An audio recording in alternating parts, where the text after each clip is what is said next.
욥기의 결론을 함께 살피고 있습니다. 우리가 지금까지 살핀 욥은 참 이 시대 속에서 만약에 간증자를 찾는다고 하면 최고의 간증자 중 한 명이 아닐까 싶습니다. 왜냐하면 그는 하나님의 놀라우신 은혜 속에서 부요함을 누리기도 하였고, 그러나 까닭없이 고난을 당하면서도 하나님은 그를 놓지 아니하셨고, 그리고 고난이 끝난 이후에 욥은 다시 하나님이 갑절의 복을 주셨기 때문입니다. 오늘 본문 10절 말씀을 보시면 이렇게 말하죠. 욥이 그의 친구들을 위하여 기도할 때 여호와께서 욥의 곤경을 돌이키시고 여호와께서 욥에게 이전 모든 소유보다 갑절이나 주신지라. 우리의 시선이 10절의 후반부에 더 끌리고 있습니다. 까닭없는 고통을 참고 견뎌낸 욥을 하나님이 복되게 하시는데 이전보다 갑절이나 2배나 불려서 복을 주시기 때문입니다. 그래서 욥기에 대한 우리의 지금까지의 이해 속에서는 고난은 그 이후에 더 큰 축복을 위한 예비 과정이다라는 말을 우리가 흔하게 들어왔던 것입니다. 그런데 우리가 함께 지난 약 45일 정도까지 욥기를 함께 살피면서 결국에 욥기 안에서 말하는 것은 무엇입니까? 인과응보라는 규범적 지혜만으로는 설명할 수 없는 일들이 세상에는 분명히 있다라는 것이죠. 그래서 그것만 가지고서 까닭없이 고난당하는 친구 욥을 정죄하고 굴복시키려 하고 악담을 퍼붓기까지 하는 세 친구들과 엘리후를 보면서 하나님이 너희가 욥보다 옳지 않다라고 말씀하셨다라는 거죠. 나아가서 하나님도 폭풍우 가운데 나타나셨지만 욥이 원하는 고통의 이유, 그가 당하는 고통이 무슨 까닭으로 인한 것인지를 말씀하지 않으셨습니다. 오히려 지난 주일에 살핀 것처럼 하나님께서는 욥은 한계가 있는 인간이라는 사실을 깨닫게 하셨고, 그 다음에 그럼에도 불구하고 하나님이 그 한계 속에서 욥을 하찮게 여기지 아니하시고 하나님과 대화를 나누면서 하나님의 창조 세계 가운데 하나님의 대리 통치자로서 사명을 감당케 하시는 사명의 자리에 두셨다라는 사실을 우리가 함께 살폈었죠.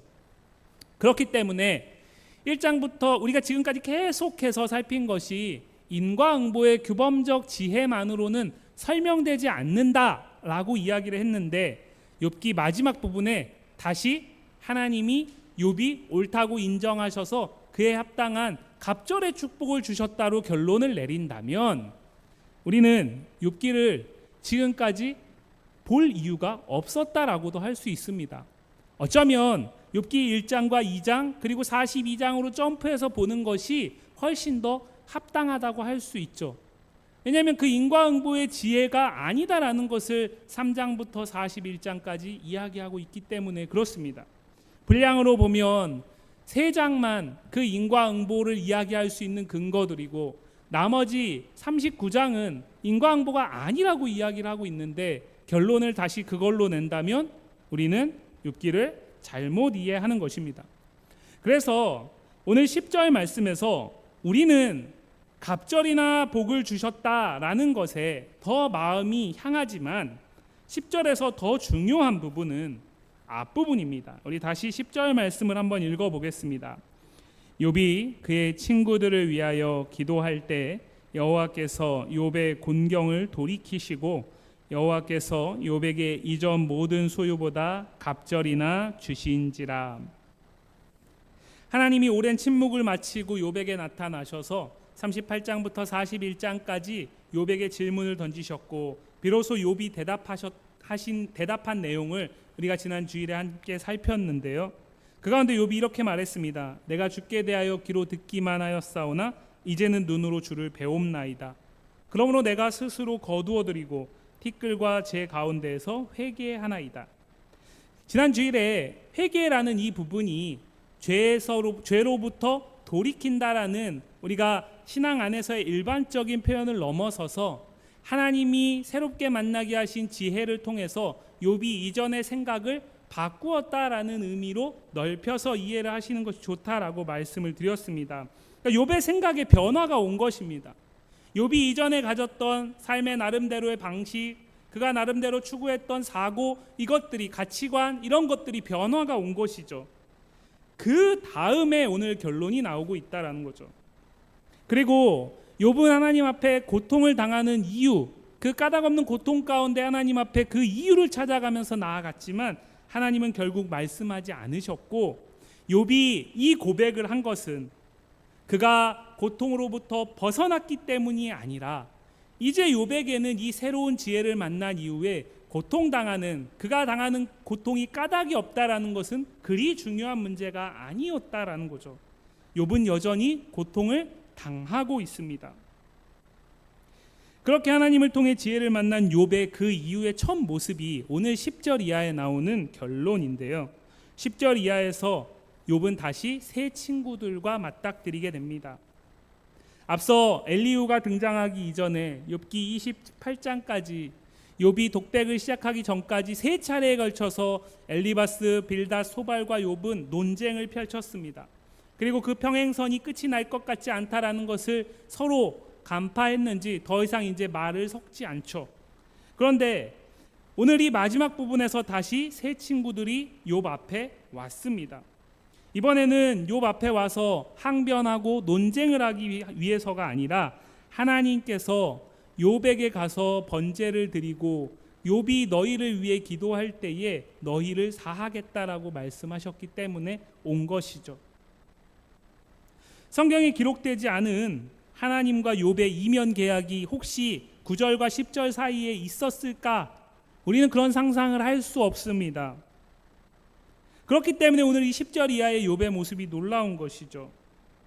그리고 놀라운 것은 욥이 그의 친구들을 위하여 기도할 때 여호와께서 욥의 곤경을 돌이키셨다라고 말하는 10절의 전반부입니다. 우리가 이것도 오해하시면 안 됩니다. 욥이 하나님 앞에 욥이 친구들을 위해서 기도하니까 하나님이 그걸 보시고 욥을 고통으로부터 벗어나게 하셨다. 이렇게 되면 또 원인과 결과의 문제로 가게 되잖아요. 그렇기 때문에 이것은 그런 의미라기보다는 어떤 의미에 가깝냐면 하나님께서 욥에게 깨닫게 하신 새로운 지혜는 그의 생각과 사고와 가치관을 바꿨다라는 것을 단적으로 보여주는 것입니다. 우리가 주님께서 가르쳐 주신 기도 가운데 주님이 우리 죄를 사한 것 같이 우리도 타인의 죄를, 이웃의 죄를 사할 때 비로소 그걸 보시고 하나님이 우리를 용서하신다라고 마태복음 6장 14, 15절에서 말을 하지만 내가 용서를 해야만 주님이 우리 죄를 용서하신다라는 의미가 아닌 것처럼 오늘 본문 안에서도 그런 의미라기보다는 욥이 자발적으로 그렇게 하고 있는 것입니다. 그가 하나님과의 관계 속에서 새롭게 만난 지혜는 친구들을 대하는 자세를 바꾸고 있다라는 것을 보여주고 있는 것입니다. 왜냐하면 우리는 지금까지 함께 살폈듯이 욥과 친구는 마주칠 수 없는 평행선을 걷고 있었고 친구들은 욥에게 악담을 퍼부었을 뿐만 아니라 욥의 자식들이 하루아침에 당한 그 모든 일, 그것이 그들의 죄 때문이라고 정죄했던 사람들이기 때문입니다. 저와 여러분이 누군가가 제가 고통당하고 있을 때, 우리가 고통당하고 있을 때, 그로 인해서 혹 나의 자녀나 나의 가족들이 어려움을 당할 때 누군가가 와서 위로한답시고 답을 주고 그것을 받아들이지 않으니까 네 자식이, 네 가족이 그러니까 그렇게 고통당하는 거야 라고 얘기하면 그 사람을 우리가 용서하는 것이 쉬울까요? 쉽지 않을 것입니다. 그 사람을 용서한다라는 것은 보통 인간으로는 불가능한 것이죠. 그런데 오늘 욥은 친구들이 나와 번제를 드릴 때 친구들은 하나님의 말씀을 듣고 나온 것이잖아요. 하나님의 말씀을 듣고 나와 번제를 드릴 때 그 번제를 드리면서 하나님께 친구들을 위해 기도하고 있다라는 것입니다. 이것이 욥기의 시작 부분과 서로 비교가 됩니다. 우리가 먼저 살폈던 욥기의 시작 부분에서 욥은 제사를 드리고 기도를 하는 사람으로 등장합니다. 욥기 1장 5절 말씀 한번 볼까요? 욥기 1장 5절 말씀입니다.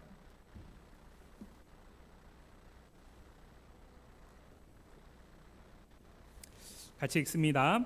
그들이 차례대로 잔치를 끝내면 욥이 그들을 불러다가 성결하게 하되 아침에 일어나서 그들의 명수대로 번제를 드렸으니 이는 욥이 말하기를 혹시 내 아들들이 죄를 범하여 마음으로 하나님을 욕되게 하였을까 함이라.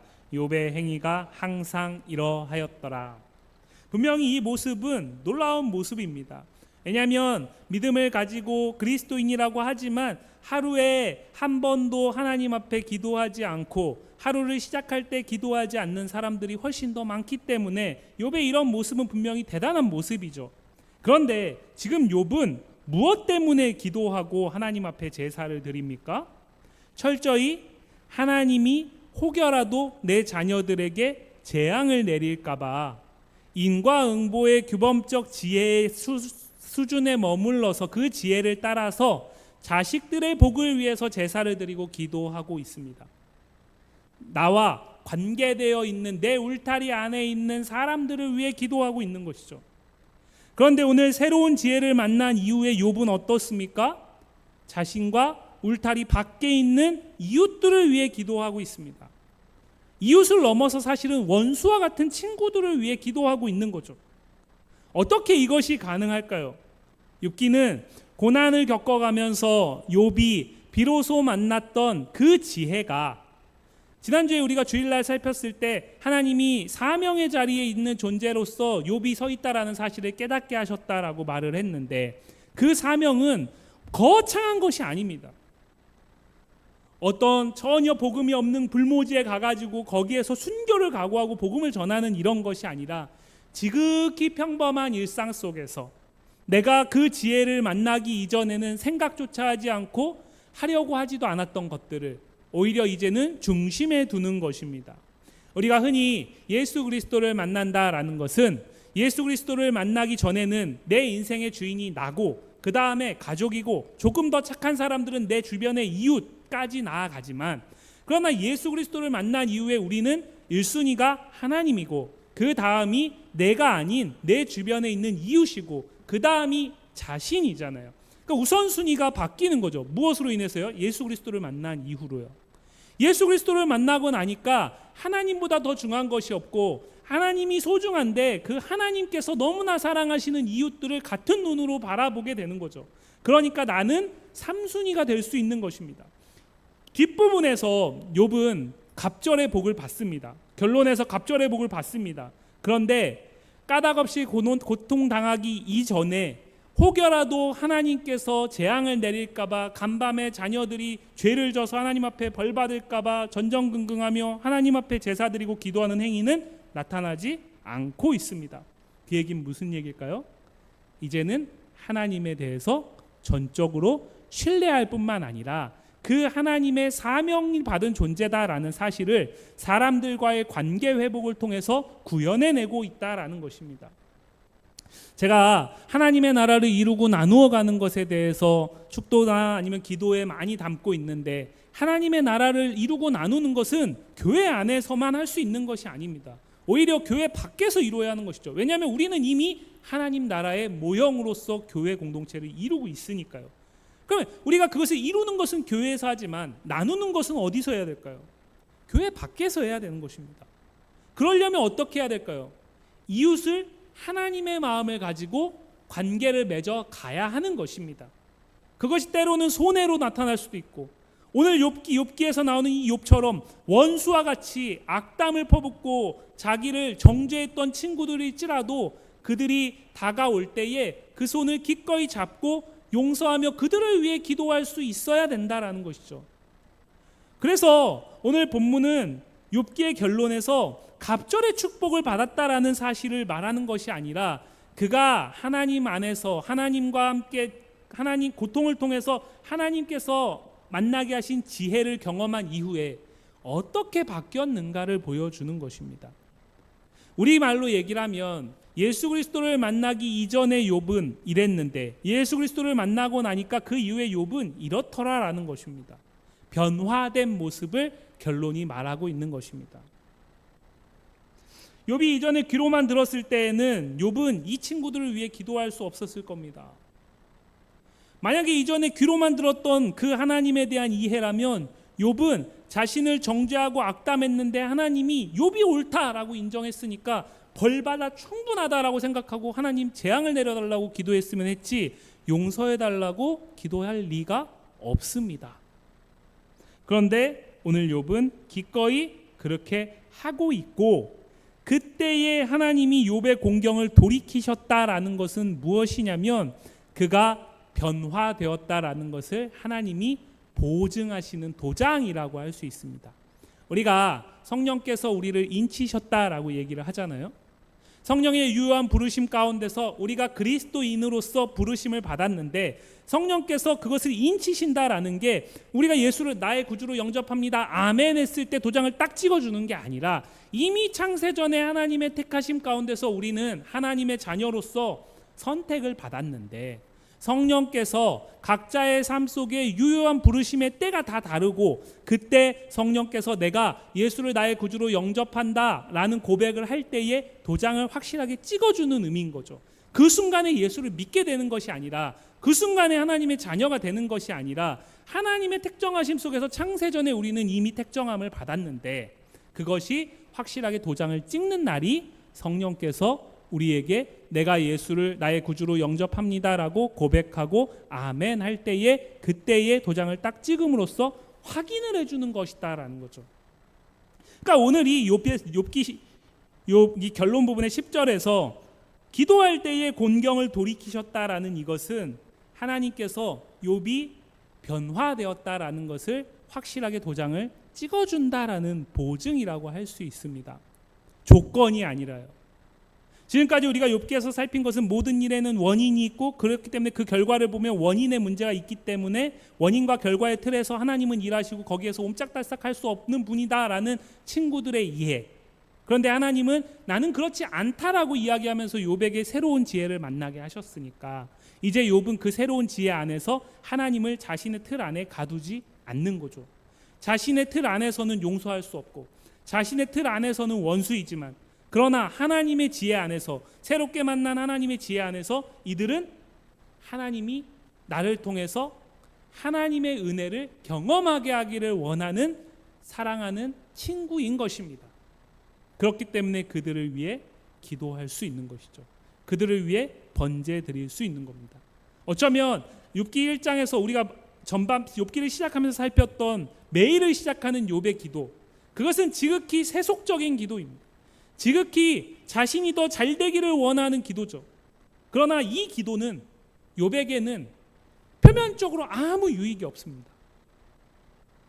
아까 말씀드렸지만 네가 이렇게 기도해야 내가 너 고통에서 벗어나게 해줄 거야 라고 이면 계약이 있었던 게 아닙니다. 욥이 기꺼이 그렇게 하는 것입니다. 저와 여러분이 예수 그리스도를 믿으면 하나님께서 우리에게 복을 주십니다. 그렇죠? 그런데 우리가 하나님께서 우리에게 복을 주시는 그 은혜를 붙드는 것과 내가 예수를 잘 믿으면 하나님이 내게 복 주실 거야 라는 복을 기대하고 예수를 믿는 건 다른 것입니다. 오늘 욥은 이전에는, 이 새로운 지혜를 만나기 이전에는 그는 하나님의 복을 위해서 하나님께 예배하고 하나님께 기도했던 사람이지만, 그러나 이 새로운 지혜를 만난 이후에 욥은 이제는 복이 아닌 하나님과의 관계, 하나님이 자신에게 허락한 사명, 그것이 훨씬 더 중요해진 것입니다. 그것이 무엇으로 나타난 것입니까? 원수와 같은 친구들을 기꺼이 용서하고 그들을 위해 기도하는 모습을 통해서 나타난 것이다 라는 거죠. 그렇기 때문에 오늘 욥기 말씀의 결론을 통해서 우리가 서두에 말씀드렸듯이 고난 이후에는 갑절의 복이 있다, 그렇기 때문에 오늘의 고난을 즐겨라, 이런 식으로 얘기할 수 없는 것입니다. 제가 일전에도 한번 말씀드렸는데, 제가 가장 싫어하는, 한때 한국에서 되게 베스트셀러였는데 가장 싫어하는 이야기 가운데 하나, 책 제목 가운데 하나가 뭐였냐면 아프니까 청춘이다 였어요. 서울대학교의 어떤 교수님이 쓰신 책이었어요. 그 사람은 제가 생각하기에는 한국 사회 안에서 서울대학교에서 교수까지 하고 그 정도 책을 내면서 명망이 있는 그 사람이 얼마나 청춘의 아픔을 겪어봤겠습니까? 그것은 그냥 결국에는 뭐냐면 아프니까 청춘이니까 오늘의 아픔은 더 나은 것을 위해서 견뎌야 될 시간이다라고 그냥 얘기하는 겁니다.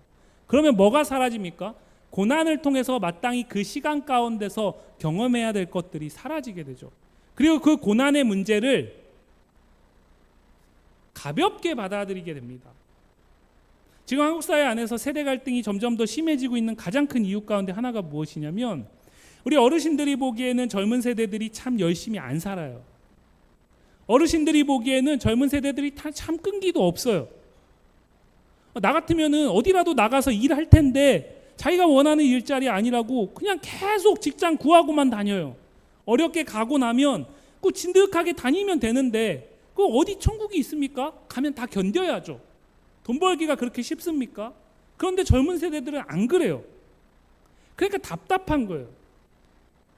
그런데 그 젊은 세대들을 바라보는 우리 세대는 우리의 시각으로 우리의 그때의 모습으로 그들을 말하고 있는 거잖아요. 우리의 틀 안에서 그들을 말하는 겁니다. 그러니까 평행선을 그을 수밖에 없는 겁니다. 욥이 오늘 친구들과의 평행선을 멈출 수 있었던 이유는 그가 하나님이 새롭게 만난 지혜 안에서 자신의 틀을 내려놨기 때문입니다. 그러니까 그 친구들을 기꺼이 용서할 수 있는 겁니다. 우리가 사람과 사람과의 관계 속에서 어떤 갈등이나 어떤 문제가 생길 때, 그리고 서로 용서와 화해가 필요한 어떤 상황이 됐을 때 실제로 우리가 현실 속에서 그것이 어려운 이유가 무엇입니까?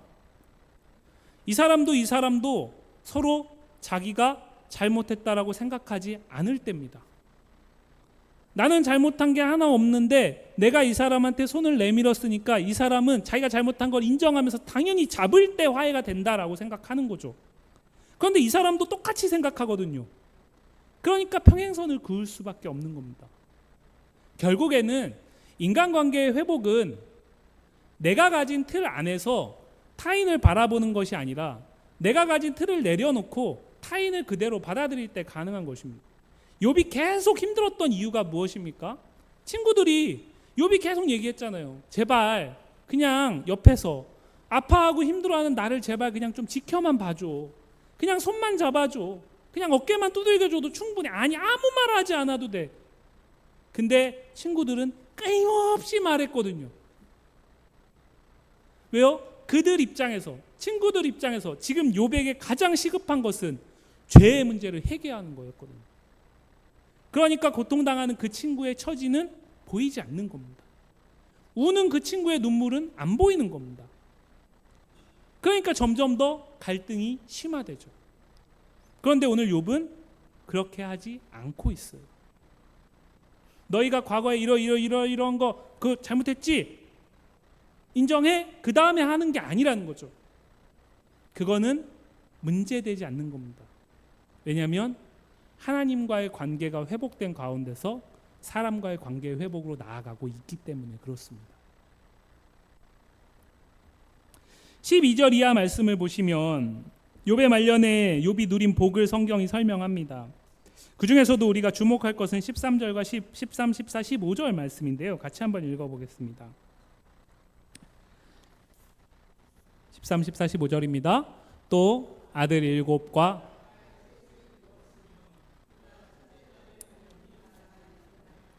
둘째 딸은 그시아라 이름하였고 셋째 딸은 게렌 합북이라 이름하였으니 모든 땅에서 욥의 딸들처럼 아리따운 여자가 없었더라. 그들의 아버지가 그들에게 그들의 오라비들처럼 기업을 주었더라.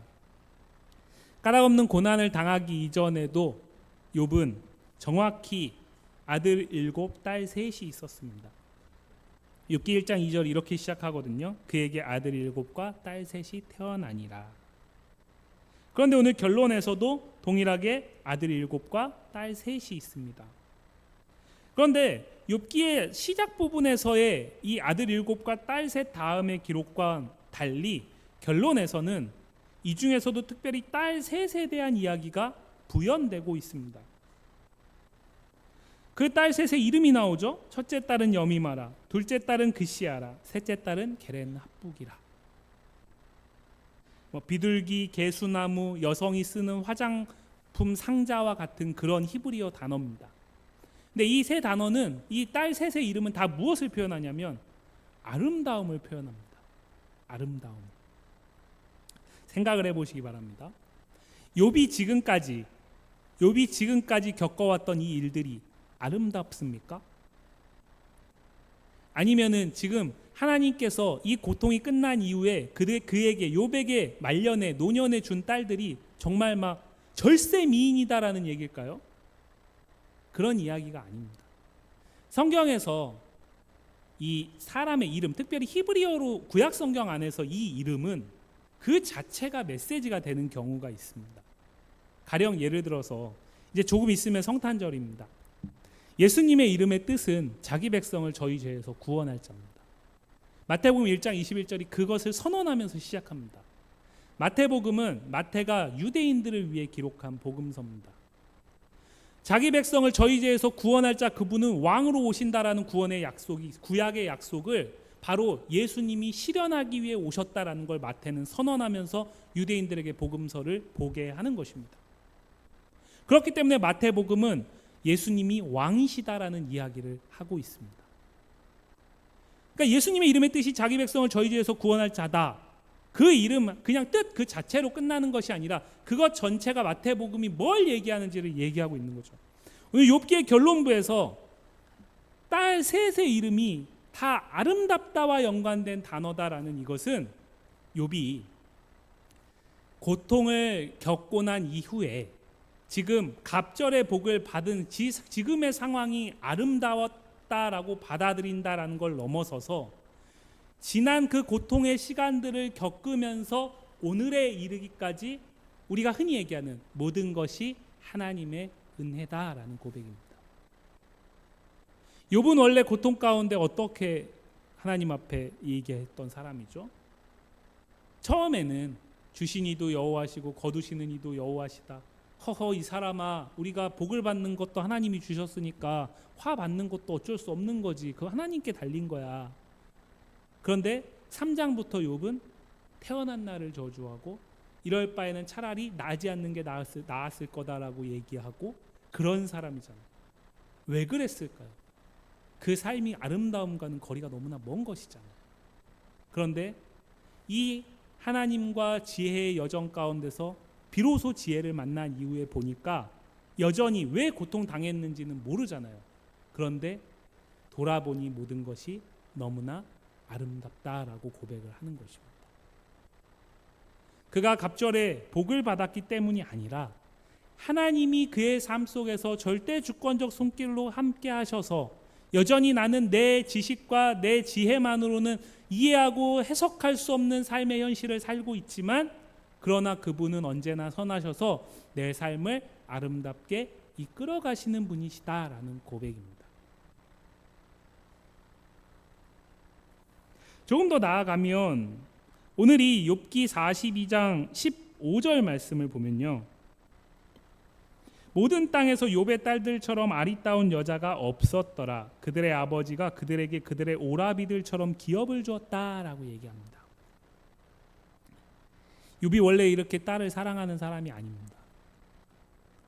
욥기의 서론 부분에서는 욥이 어떤 사람이냐면 아까도 잠깐 말씀드렸지만 자기의 아들들이 혹여라도 하나님 앞에 벌 받을까 봐 하루를 그들을 위해 번제를 드리면서 시작했던 사람이거든요. 그런데 성경을 1장 앞부분을 보면 아들들이라고 딱 나와요. 근데 왜 그러냐면 이 고대 사회에서 우리나라가 특별히 좀 더 이해하기가 쉽습니다. 우리나라하고 비슷한 것들이 있거든요. 고대 사회에서 여자는 남자의 종속된 존재입니다.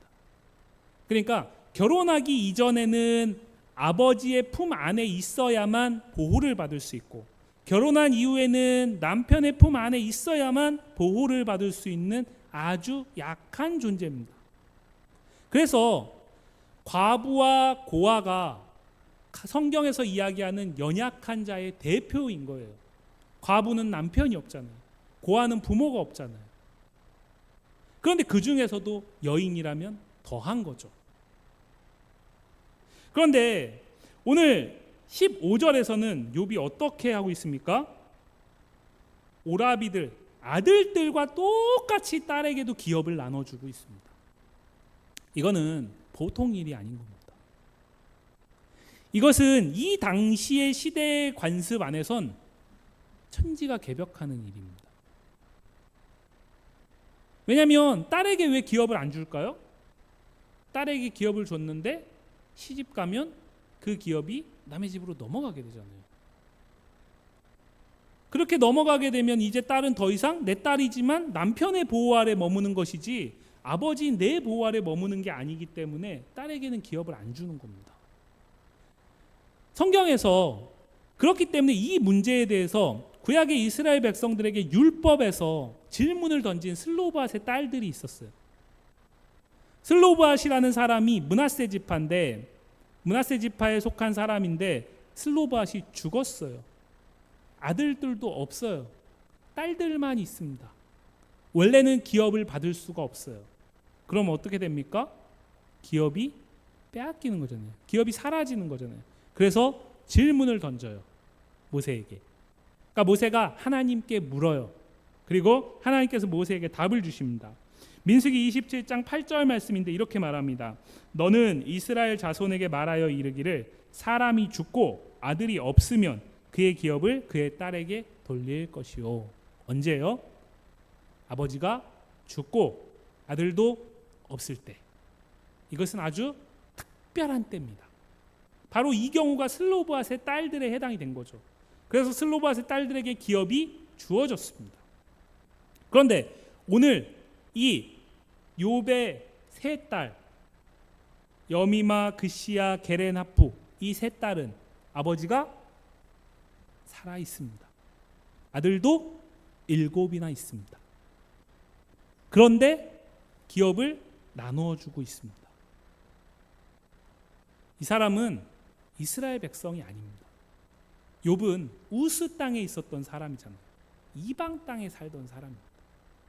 그러니까 이방 땅에서 그가 어떻게 하나님을 경외하게 되었는지는 성경이 말하고 있지 않기 때문에 우리가 추정할 수 없지만 놀라운 것은 이스라엘 백성들보다도 율법을 받지 못했음에도 불구하고 그 당시 시대 속에서 당연하게 받아들여지고 있던 통념과 관습을 깨뜨리는 선택을 하고 있는 겁니다.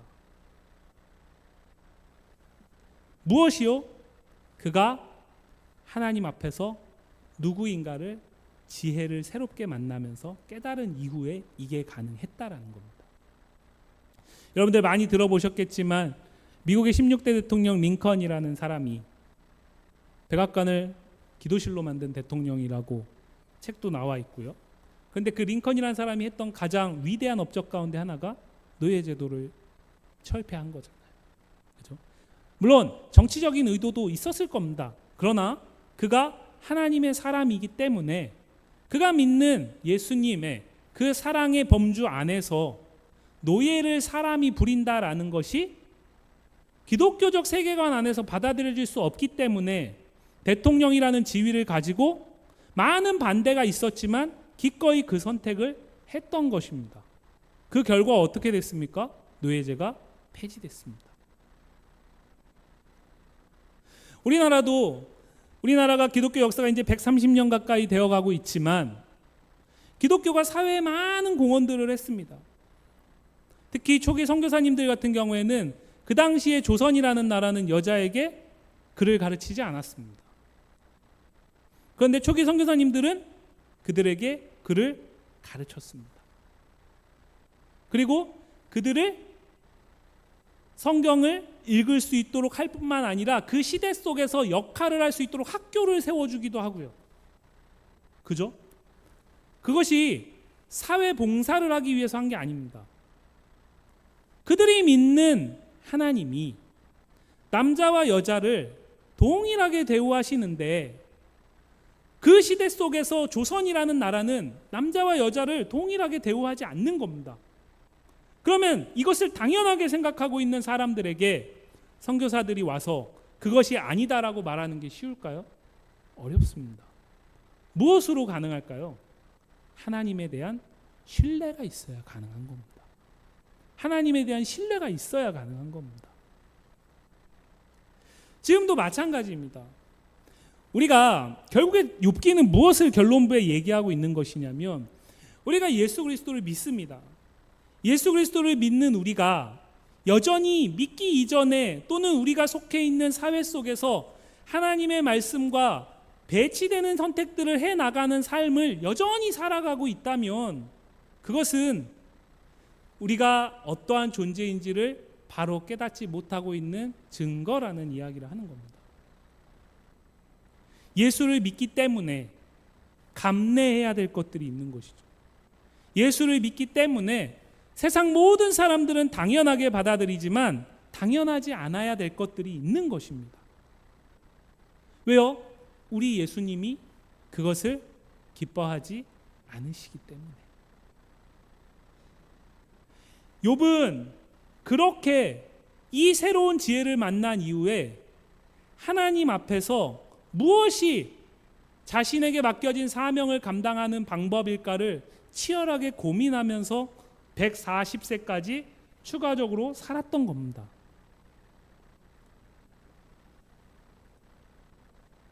욥기 42장 16절과 17절 말씀을 보시면 이렇게 말하죠. 그 후에 욥이 140년을 살며 아들과 손자 4대를 보았고 욥이 늙어 나이가 차서 죽었더라. 욥이 고통당할 때는 어땠습니까? 당장이라도 죽을 것 같았잖아요. 그래서 욥이 계속 뭐라고 얘기했냐면 무덤 문이 바로 내 앞에 왔구나. 우리가 흔히 얘기하는 우리 어르신들이 흔히 얘기했던 표현으로 바꾸면 까만 갓 쓴 사람이 어젯밤 꿈에 나타났어 이런 겁니다. 그만큼 힘들었어요. 그런데 오늘 성경은 뭐라고 얘기합니까? 140년을 살며 아들뿐만 아니라 아들과 손자 4대를 봤다라고 얘기를 합니다. 그리고 하나님이 정한 수완이 다 찰 때까지 이 땅에서 산 이후에 죽었다라고 얘기를 해요. 나이가 차서 죽었다. 갑작스런 병환으로 인해서 갑작스런 사고로 인해서 죽은 것이 아니라 나이가 차서 죽었다라고 얘기합니다. 그런데 이 욥기의 마지막 부분이 창세기의 요셉을 묘사하는 부분과 같습니다. 창세기 50장 22절과 23절 말씀을 보면 이렇게 말합니다. 요셉이 그의 아버지의 가족과 함께 애굽에 거주하여 110세를 살며 에브라임의 자손 3대를 보았으며 므낫세의 아들 마길의 아들들도 요셉의 스라에서 양육되었더라. 요셉의 아들이 에브라임과 므낫세잖아요. 그죠? 에브라임과 므낫세인데 에브라임의 자손 3대를 본 것이니까 요셉은 4대를 본 겁니다. 성경 기자가 지금 욥기의 결론을 이렇게 내는 것은 욥은 요셉과 같은 하나님의 언약 가운데 속해 있었던 사람이었다라는 걸로 결론을 내는 겁니다. 이 사람은 이스라엘 백성이 아닙니다. 이 사람은 이방 사람입니다. 이 사람은 일반적인 사회의 지혜 속에서 통념을 가지고 하나님을 경외했고 하나님이 그에게 울타리를 치실 때에 풍요와 부귀를 누렸던 사람입니다. 평안과 만족을 누렸던 사람입니다. 그런데 이 사람이 하루아침에 그 모든 울타리가 다 제거됐고 가장 깊은 곳에 있는 하나님에 대한 자신의 틀에 갇힌 지혜, 그것이 제거된 순간에 비로소 하나님에 대한 새로운 지혜를 만나게 됩니다. 그러자 이 사람은 어떻게 바뀌느냐? 이전과는 전혀 다른 선택을 하는 겁니다. 삶 속에서요. 우리가 예수 그리스도를 만나기 이전, 예수 그리스도를 만난 이후 달라야 하는 이유가 여기에 있는 것입니다. 우리는 지난 주일에도 말씀드렸지만 하나님의 지혜가 가장 현저하게 드러난 이 욥의 고통 따위는 사실은 축에도 못 들죠. 하나님의 크신 지혜, 그 깊은 지혜가 가장 분명하게 드러난 십자가의 지혜를 만난 사람입니다.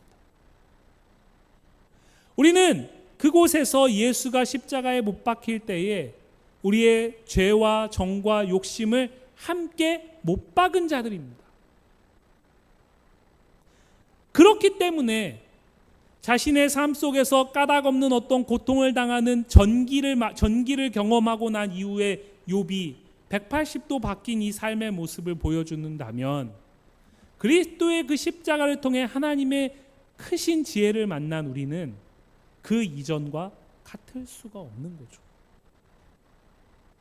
그런데 우리가 어느 순간부터 우리가 가지고 있는 하나님에 대한 우리가 지금까지 귀로 들어왔던 그 틀 안에서 하나님을 재단하고 있지 않나 싶습니다. 하나님의 뜻을 묻는다고 하지만 사실은 내 뜻이 이미 정해져 있고요. 그 뜻을 하나님 앞에 끊임없이 설복시키려고 하고 있지는 않나 싶습니다. 하나님에 대한 내 나름대로의 이해를 가지고 내 옆에 있는 지체와 또 교회 밖에 있는 사람들을 판단하는 데 훨씬 더 많이 활용하고 있지 않나 싶습니다. 그렇게 할 때에 우리는 오늘 욥기의 결론을 이해할 수가 없습니다. 우리는 42장 8절에서 6절에서 끝나는 겁니다. 말은 이렇게 하는 거죠. 그리스도를 통해서 놀라운 은혜를 경험했고 하나님이 어떠한 분이신지를 이전에는 알지 못했던 하나님을 내가 만났습니다 라고 말하지만, 그러나 그 만남이 전혀 드러나지 못하는 것입니다. 그 지혜가 내 삶을 새로운 방향으로 이끌어가지 못하는 것입니다. 욥기의 결론은 하나님을 통해 지혜를 만난 욥이 비로소 고통에서 벗어났다, 또는 하나님께서 이제 그에게 고난을 통과했으니까 갑절의 복을 주셨다가 아니라, 그가 이제는 완전히 하나님의 중심에 있고 하나님의 사명의 사람으로 삶에서 살아가는 사람으로 변화되었다라는 걸로 결론을 내고 있는 것입니다. 그리고 하나님이 그것을 인정했기 때문에 그에게 수완이 찰 때까지의 생명을 허락하신 것입니다.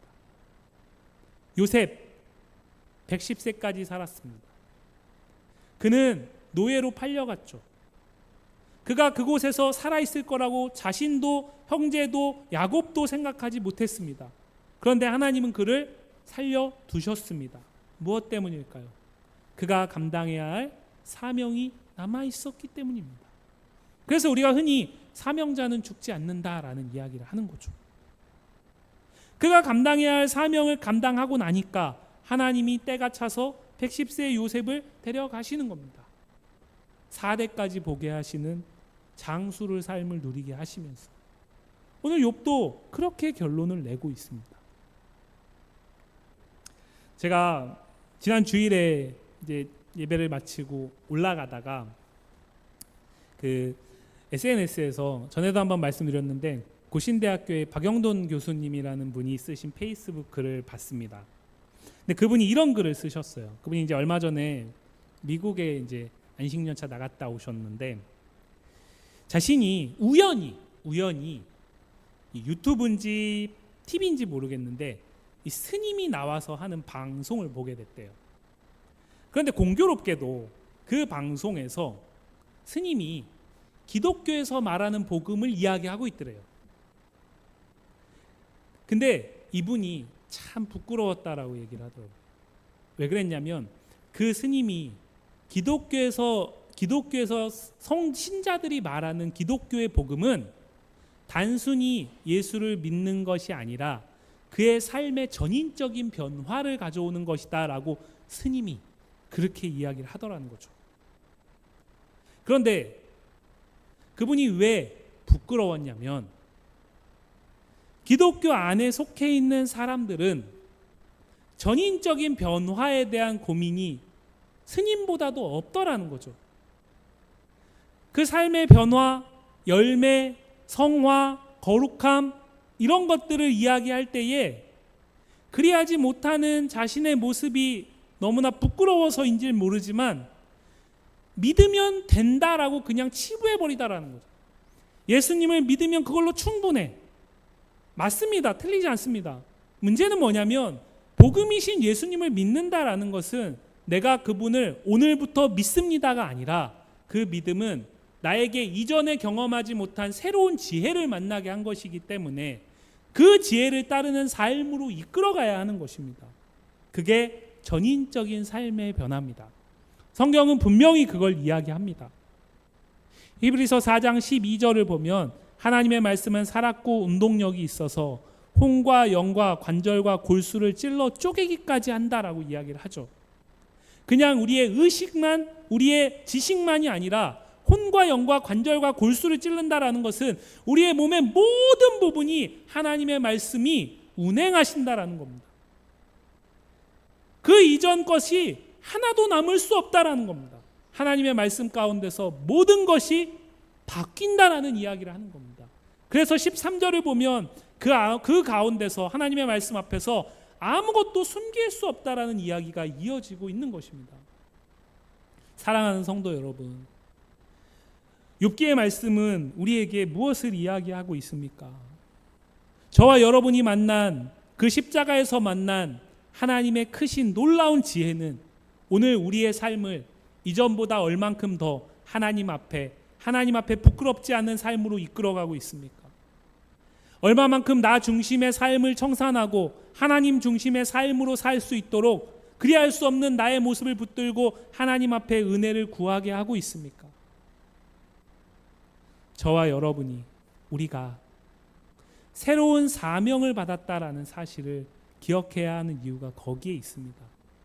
그렇지 않으면 우리는 우리가 새롭게 만난 지혜를 가지고도 욥이 이 지혜를 만나기 이전에 했던 그 행동을 그대로 반복할 수밖에 없습니다. 오늘 내가 예배하는 이유, 하나님이 혹여라도 벌 줄까 봐. 오늘 내가 기도하는 이유, 하나님이 혹여라도 나를 고통스럽게 할까 봐. 내가 누리고 있는 복을 빼앗아 갈까 봐. 내 울타리를 제거하실까 봐. 하나님은 우리에게 두려움과 불안을 주셔서 당신을 예배하게 하는 분이 아니십니다. 그것은 우상이 하는 것입니다. 그것은 이방신들이 하는 방법입니다. 하나님은 죽기까지 우리를 사랑하시는 분이시기 때문에 우리에게 두려움과 불안과 공포를 통해서 우리가 하나님 앞에 바싹 엎드리게 하시는 분이 아니십니다.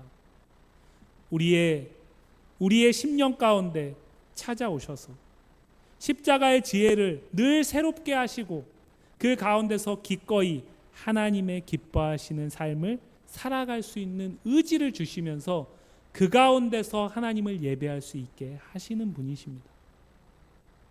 오늘 폭설 가운데서 어렵고 힘든 가운데서도 예배당을 찾아온 우리를 하나님이 정말 기쁘게 받으실 것입니다. 그런데 이것 또한 하나님이 우리에게 그 마음을 주셨기 때문에 가능한 일 아닐까요? 이것 또한 하나님의 말씀이 우리의 삶에 최우선에 자리하고 있기 때문에 가능한 일 아닐까요?